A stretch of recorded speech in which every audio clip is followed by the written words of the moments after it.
For those considering a game package with a multi-crew ship, there are three clear options. But what's the difference? What vehicles can they take? Can they be operated solo? If you like the sound of crewing a ship with friends but don't know where to start, this one's for you. Bear in mind that even the cheapest multi-crew game packages are significantly more expensive than the cheapest single game packages. Almost 3 times more in fact. So if you're undecided, it's always worth grabbing a cheaper one. You can always upgrade later, or just buy or rent a bigger ship in the game. And a quick disclaimer so you know what to expect, I'm not going to tell you which ship is best, I'm not going to tell you which one to buy. That's not what I'm about. My aim is to give you the information so that you can see which one best suits you.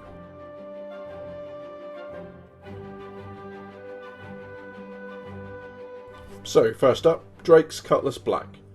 At £110 or $138, the Cutlass is a 2-crew ship. It comes with 46 SU of cargo space, or room for a Cyclone or 2 at a push, or anything smaller. The Ursa Rover, though, just won't fit. It's perfectly capable of being flown solo for when your friends aren't online, with 2 laser repeaters and 2 Gatling cannons available to the pilot, along with 16 missiles. And there are 2 more size 3s in the manual turret for another crew member. It only packs 1 medium shield, where both the Freelancer and the Connie have 2, but it compensates by being more manoeuvrable than either of the others, with over double the number of manoeuvring thrusters. Looking inside, one of the things that I really like are these kind of side doors that you can open up and look outside from.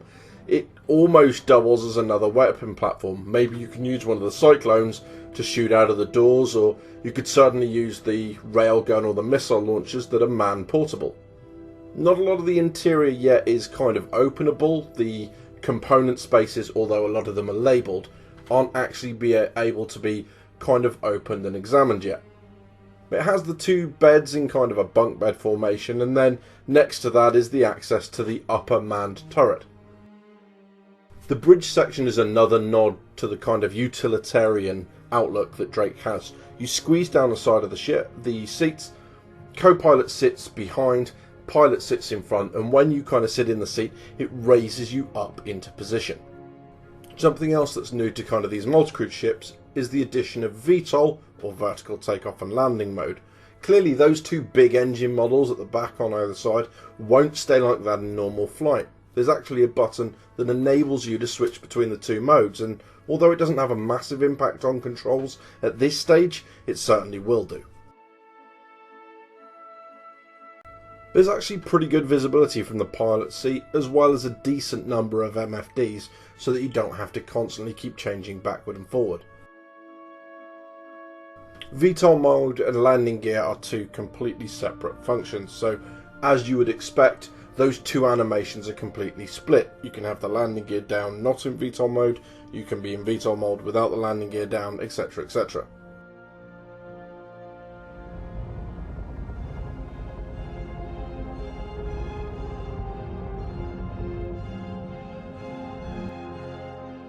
The next ship is the base Freelancer, and it's £10 or $12 more expensive. And for that you get 4 crew, 4 beds, as well as 66 SU of cargo space. And this one too works perfectly fine as a solo ship, with the pilot having access to 4 laser cannons and 8 missiles, and there are 2 further weapons mounted to the manned turret at the rear of the cargo bay. There's a significant step up over the Cutlass in hydrogen and quantum fuel capacity, with the addition of an extra medium tank of each. The ship's broken up into 4 sections. The ramp will lead you into the aft cargo bay, which also holds the manned turret. And much like a Freelancer, you can see that although there are compartments for your various components that will eventually open, they're not implemented yet. The next section is another cargo bay, and there's a reason this is separated out. This actually holds the docking collar for the ship, so when ship-to-ship docking is a thing, this is where that will happen, and obviously you need the doors as airlocks. From there you have the crew living compartment, which has this really rather nifty drinking cabinet. I really like that, but obviously kind of microwave and all that sort of stuff as well. And then behind, a toilet slash shower, so at least you don't have to do that in front of everyone else or take bird baths. As you'd expect, there's various space for the crew to be able to store all their kit and stuff, a computer that is not yet being used. There's also a door that you're able to exit the ship via ladder from here. You then head past the bunks onto the bridge itself, and there are 4 seats encompassing the entire crew, so you don't have to kind of send one member aft to just sit in the turret the whole time. A fairly decent amount of MFDs from the captain's position, and a decent, I guess, kind of level of visibility, although there isn't masses from here, and it's kind of marking a little bit of a shift from smaller ships to larger ones, where you start to lose some of that visibility just due to the size of the ship.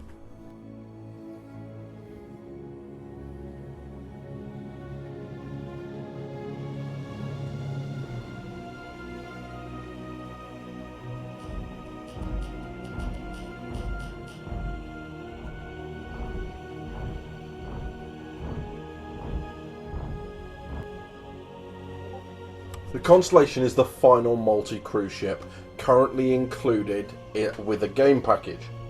It's a big step up in price as well, $330 or £264. It also has full crew, but provides a lot more potential in terms of survivability and the ability to fight back. It has 2 manned turrets just aft of the pilot's position, each housing 2 size 2 laser repeaters, whilst the pilot is rocking 4 fixed size 4 lower cannons and a whopping 24 size 2 and 28 size 1 missiles. That being said, whilst it is capable once you have crew, if you're solo piloting, I'd be very careful about taking this thing into combat. The manoeuvrability really isn't great in comparison to the other two, and those size 4s being fixed means that you really do have to keep your opponent right in front of you. The turrets are kind of cool in that they're hidden, so when someone gets into them, 2 plates slide apart and the turret will appear. But other than that, the bridge space is very much similar to the Freelancer and the Cutlass. Lots of space for components, but not so much the ability to access them. This area also kind of appears modular because that's where the exploration terminal goes in the Aquila. In the next section back is the crew living space. So you've got the toilet cubicle slash shower, you've got lockers in order to be able to stow your clothing and your gear. There is also the 4 bunk beds at the back, or the 4 beds rather, in bunks at the back of the compartment, and a table dining area that unfortunately has a bit of a lighting bug, so you can't really see into it. Heading further aft is the cargo slash vehicle bay. It really is massive, and that area just down below us is where the cargo or the vehicle will be stored, and that descends in order to allow your vehicle to drive on, or in order for you to embark and disembark cargo. Moving around the outside, there are more component slots, and the missiles are physicalized within the ship, so you can actually see as you're expending missiles. It also has the most aggressive docking hatch on the side I think I've ever seen. It's actually quite good fun to try and bat people away from the ship as they try to EVA in. It's really quite violent. Then heading aft from there is the final section in the Connie. This actually houses the snub craft. It's a P-52 Merlin. This is a very small craft, doesn't have a jump drive, doesn't have a quantum drive. It is only designed for very small forays around from the ship, or in a pinch, I suppose, supporting it in combat. At the moment it doesn't detach because ship-to-ship docking hasn't been implemented. Will someone keep a count of how many times I'm having to say this?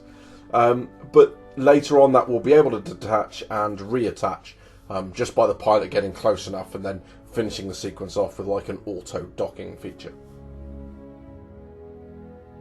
I've got to say the VTOL animation where these hatches close up on the kind of jets is probably one of my favourite in the game. I really do like that, as well as the kind of nacelle sliding backwards when you're getting your landing gear away and then sliding back forward to kind of balance the vessel out. I think that's great. And that kind of sets the tone really for the 3 ships that we've looked at.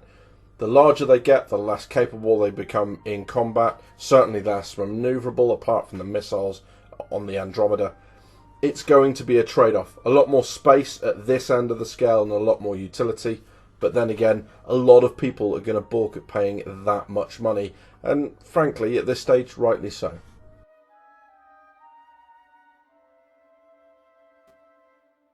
Now, if you are unsure about getting Star Citizen, check the description or click the card that's just appearing now for my guide on whether or not you should even consider getting it at this point. And in the description as well, there's my guide on the single crewed ships game packages that are currently available. If you think that the multi-crew might be a little bit out of your price range or a little bit too risky at this stage. I really like this type of gameplay. For me, it's one of the biggest draws of Star Citizen.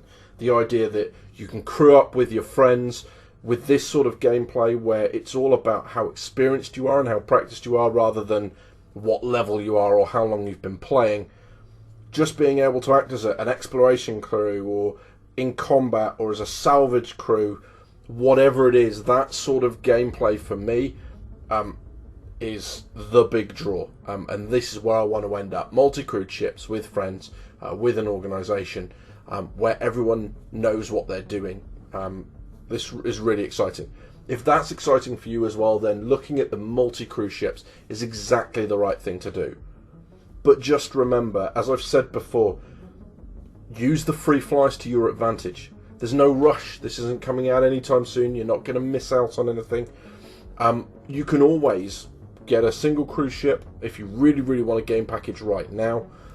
Make your way through getting some money, do it all in game, rent one for a couple of days. It's maybe, you know, kind of 30, 40, 50,000 credits, which is earnable within a couple of hours easy. Rent it, have a go, play it to death, but don't part with your money until you are really comfortable. This is effectively my message through all of Star Citizen. Don't get rid of your money on this unless you're really happy to do so. There are enough opportunities. Even go onto a server. Members of the community are more than happy to give you a ship. They'll just spawn it in and let you fly off with it. It doesn't cost them anything. They're not losing the ship. So you really don't have to feel like you're buying all this stuff for yourself. Similarly, if you don't like the ship that you end up with, you can always upgrade it. And you can always effectively melt it, they call it, for store credit in order to go towards another ship. So don't feel tied in by getting a game package, because that just isn't true.